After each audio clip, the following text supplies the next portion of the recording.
ಸೂಕ್ಷ್ಮ ಸ್ಥೂಲ ಕಾರಣ ಶರೀರವನ್ನ, ಈ 3 ಗುಣದ ದೇಹವನ್ನ, ಈ 3ರ ರಹಸ್ಯವನ್ನ ತಿಳ್ಕೊಂಡವನಿಗೆ ಆ 1ರ ರಹಸ್ಯ ಗೊತ್ತಾಗುತ್ತೆ.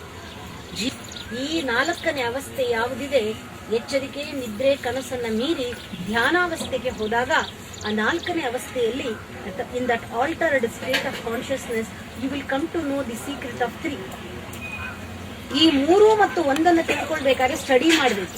ಏನನ್ನ ಸ್ಟಡಿ ಮಾಡಬೇಕು? ನಿಮ್ಮ ದೇಹ, ನವಧಾತುಗಳಿಂದ ಆದಂತಹ ದೇಹವನ್ನ ಸ್ಟಡಿ ಮಾಡಬೇಕು. ಚರ್ಮ, ರಕ್ತ, ಮಾಂಸ, ಮೂಳೆ, ಮಜ್ಜೆ, ಇವೆಲ್ಲ 9 ಧಾತುಗಳು. ಈ 9 ಧಾತುಗಳಲ್ಲಿ ಪುರುಷ ಧಾತು ಮತ್ತು ಪ್ರಕೃತಿ ಧಾತು, ಶಿವ ಮತ್ತು ಶಕ್ತಿ ಧಾತುವನ್ನು ತಿಳ್ಕೋಬೇಕು. ನೀವು ಸಾಮಾನ್ಯರಲ್ಲ. ದೇವಿ ಒಂದೊಂದು ಕಣವೂ ಕೂಡ ಈ ಒಂದು ಪರಮಾತ್ಮ ಸ್ವರೂಪವನ್ನು ಪಡಿಬೇಕು. Your mind, your body should reach to the level of illumine soul. ಪರಮಾತ್ಮ ಸ್ವರೂಪವನ್ನು ತಾಳಬೇಕು. ದೇಹದ ಒಂದೊಂದು ಕಣವೂ ಕೂಡ ನಿಮ್ಮ ಅನುಭವಕ್ಕೆ ಬರಬೇಕು. ಆನಂದವನ್ನ ಪಡಿಬೇಕು. ಒಂದೊಂದು ಕಣವೂ ಪರಿಪೂರ್ಣವಾಗಬೇಕು. ದೇಹ ಶುದ್ಧವಾಗಬೇಕಾದ್ರೆ ಬಾಡಿ ಶುಡ್ ಬಿ ರೀಜುನೇಟ್ ಅಂತಾರೆ. ಮತ್ತೆ ಒಂದೊಂದು ಸೆಲ್ಲು ಕೂಡ ಒಂದೊಂದು ಧ್ಯಾನದಲ್ಲಿ, ಪೂಜೆಯಲ್ಲಿ ಅಂತರ್ಯಾಗವಾಗಿ ಒಳಗಡೆ ನಿಮ್ಮಲ್ಲಿ ಒಂದು ಪುನರ್ಜನ್ಮವಾಗಬೇಕು.